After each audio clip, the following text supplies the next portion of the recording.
এই রজব মাসের 1 তারিখে কেউ যদি রোজা রাখে টানা 3 মাস রোজা রাখার সওয়াব। রজব মাসের 2য় দিন কেউ যদি রোজা রাখে টানা 2 মাস রোজা রাখার সওয়াব। রজব মাসের 3য় দিন থেকে শেষ পর্যন্ত কেউ যদি প্রতিদিন একটা করে রোজা রাখে, প্রতি রোজায় 1 মাস করে রোজা রাখার সওয়াব। এই রজব মাস শুধু আল্লাহর মাস আর রোজা রাখলে সওয়াব এজন্যই বিখ্যাত না, এই রজব মাস আরো একটা কারণে বিখ্যাত। কেন? এই রজব মাস 26 তারিখ দিবাগত রাত, 27 তারিখ আগন্ত, ওই সময় আল্লাহ তাআলা মুহাব্বত করে আমরা যেই নবীর উম্মত, ঈসা নবী যেই নবীর উম্মত হইতে চাইছিলেন, আদম থেকে ঈসা নবী পর্যন্ত বহু নবীরা আল্লাহর কাছে শুধু দরখাস্তই করেছিলেন, আল্লাহ আখির নবীর উম্মত বানান, আমাদেরকে নবী না বানান।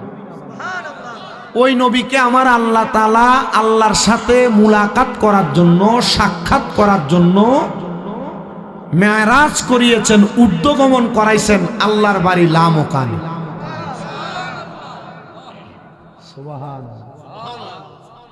এই মাসটা আরো একটা কারণে পরিচিত, যে কারণ হলো রজব মাসের 6 তারিখ হযরতে খাজা মুঈনুদ্দিন চিশতি সানজিরি আজমিরি জিনার কারণে ভারত উপমহাদেশের মানুষ পরন থেকে ধুতি খুললা লুঙ্গি পরার সুযোগ পাইছে। প্রতি 3 ওয়াক্ত উলু উলু দিয়া যেই মুসলমান, যেই হিন্দু জাতিরা তাদের সময় কাটাইতো, ওই হিন্দু জাতিদেরকে আল্লাহু আকবরের আজানের ধ্বনি দিয়া একসাথে 80,000 বিদুর মিরে মুসলমান বানাইছেন। সে আতে রসুল হিন্দেল ওয়ালি খাজা গরিবে নওয়াজের 6 শরীফ 6 রজবের মাস। এটা আল্লাহ তাআলা যেন আমাদেরকে এই 6 রজবের অসংখ্য বরকত দান করেন। সবাই পড়েন আমিন। আমরা মুসলমান জাতি একটা সর্বশ্রেষ্ঠ ইবাদত আছে, আফদালুল ইবাদাতিস সালাত। সবচাইতে আফদল ইবাদত সালাত, নামাজ। এবং আউয়ালু মা ইউহাসাবু বিহিল আবদি ইয়াউমাল কিয়ামাতিস সালাহ। আল্লাহ তাআলা হাসরের ময়দানে বান্দাদের কাছ থেকে সর্বপ্রথম যেই ইবাদতের হিসাব নিবেন, সেই ইবাদতের নাম হলো সালাত। কথা কোন না? সেই ইবাদতের নাম সালাত, নামাজ। অসুবিধা হইতেছে? নামাজের ওয়াজ করলে মানুষ ওয়াজ শোনে না, নামাজের ওয়াজ করলে মানুষ ওয়াজ শোনে না। আমি নামাজের ওয়াজ করতাম না, আমি আপনাদের কাছে ওয়াজটা কি করি একটু শোনেন। আচ্ছা, যেই বাবা সন্তানরে জন্ম দেয়, ওই সন্তান যদি বাপরে অস্বীকার করে, ওই সন্তানের পরিচয় কি? হালাল জাদা না হারাম জাদা? একজন মুরব্বী শুধু গিয়ারওয়ালা। আর নাইলে আপনারা যুবক পোলাপানো অনেকে আছেন, এখান দিয়েও আছেন, আপনারা জবাব দেন না। আপনারা আমার আবার প্রশ্নের জবাব দেন। যে সন্তানরে বাপ জন্ম দিল, ওই বাপরে যদি ওই সন্তান অস্বীকার করে, এই সন্তানকে হালাল জাদা না হারাম জাদা? তো যেই ইবাদত শ্রেষ্ঠ, যেই ইবাদতের হিসাব হাসরের ময়দানে নেওয়া হবে, ওই ইবাদত যেখান থেকে আসলো, সেই জায়গা, সেই দিন, সেই দিনের কারামত, সেই দিনের ঘটনা, সেই দিনের ওয়াজকে যারা অস্বীকার করে, তারা কি মুসলমান না বেঈমান? সেই দিন কোন দিন? লাইলাতুল মেরাজ। এখন ফতোয়াবাজি চলে, হুজুর সবে মেরাজে কোনো নামাজ নাই, সবে মেরাজে বাড়তি কোনো ইবাদত নাই, আছে না? গতকালকে গত পরশুদিন আমার মাহফিল ছিল কিশোরগঞ্জের ভৈরব থানা। আমি ওয়াজ করতেছিলাম কবর আর হাসরের ময়দানের ভয়াবহতা। তো এটার ভয়াবহতার ওয়াজ করতে যাই আমি বলছি যে ইবাদতকারীরা যদি কবরবাসীদের জন্য দোয়া করে, কবরবাসীরা খুশি হয়। এক মুরব্বী পেছন থেকে, খুব বয়োজ্যেষ্ঠ, 70-80 বছর হবে, উনি কয়, হুজুর দোয়া কেমনে করতাম? আগে সবে বরাতে, সবে মেরাদে, সবে কদরে রাত্রবেলা ইবাদত কইরা কইরা, রাত্রবেলা নফল নামাজ পড়া নফল নামাজের পরে রাত্রবেলা মা বাবার কবর জিয়ারত করতাম। আর এখন সবে মেরাজের দিন মানুষ মসজিদের হুজুরা নতুন নতুন কইতে আবিষ্কার হইছে, এরা মসজিদের দরজা মাইরা দেয়। মানুষ এমনি 5 ওয়াক্ত নামাজ পড়ে না, দেখেন না শবে মেরাজের উসিলায় মসজিদে যায়নি, এই রাত্রে কান্নাকাটি করা, নফল নামাজ পড়ানি, মানুষটার অন্তরটা নরম হয়, আর পরবর্তীতে 5 ওয়াক্ত নামাজ না পড়ে। আপনারা কয় যে সারা বছর নামাজ নাই, রোজা নাই, শবে মেরাজ শবে বরাতের রাতে শুধু ইবাদত করলে কি কাম হইব? জিলাফি খেলে আর বিরিয়ানি খেলে। কিন্তু এইটা বুঝে না যে এই রাতে মসজিদে যে ইবাদত করে নি, বান্দার মনটা নরম হইলে বান্দার জীবনটা নিয়ে পরিবর্তন হয়ে যায়, ঠিক না? আমি আপনাদের কাছে ধারাবাহিক কথাগুলো বলি, একটু শুনবেন, অসুবিধা হবে? নবী মেরাজে যান নাই, নবী মেরাজে যেতে চান নাই, নবী মেরাজে যাবেন এই কথা নবীর এরাদা না, নবীর ইচ্ছা না। নবী মেরাজে যাবেন এই ইচ্ছা স্বয়ং রাব্বে কারিম আল্লাহর ইচ্ছা। কার ইচ্ছা? আল্লাহর ইচ্ছা। তবে আল্লাহ এমনে এমনে ইচ্ছা করেন নাই, আল্লাহ তাআলা এমনে এমনে ইচ্ছা করেন নাই। কিভাবে ইচ্ছা করলেন সে জায়গায় যাওয়ার আগে আমি বলে নেই, আমরা নামাজ পড়ি কয় ওয়াক্ত, সওয়াব পাই কয় ওয়াক্তের জানেন? 50 ওয়াক্তের। সুবহানাল্লাহ। ওই নামাজে আমরা 5 ওয়াক্ত পড়ি, 50 ওয়াক্তের সওয়াব পাই, আল্লাহ তাআলা আমাদেরকে দেন। এখন এই নামাজ তো এমনি এমনি আসে নাই, আমার নবীজির 27 বছরের কষ্টের ফসল আর উপহার হিসেবে উম্মতে মুহাম্মদীর নাজাতের ফয়সালা কইরা নবীজি নামাজ নিয়ে আসছেন আল্লাহর কাছে।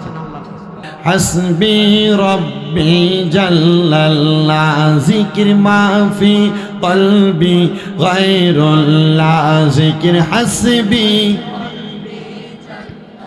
লা জিকির মাফি কলবি গায়রুল্লাহ নূর মুহাম্মদ जोर से नूर मोहम्मद हो ला इलाहा इल्लल्लाह ला इलाहा इल्लल्लाह हो ला इलाहा বন্ধু নামাজ রোজা চাই রহনা বলেন মা বাবার খেদমতে চাই রহনা আমার নবীর দরুদ হইল না বলেন নবীর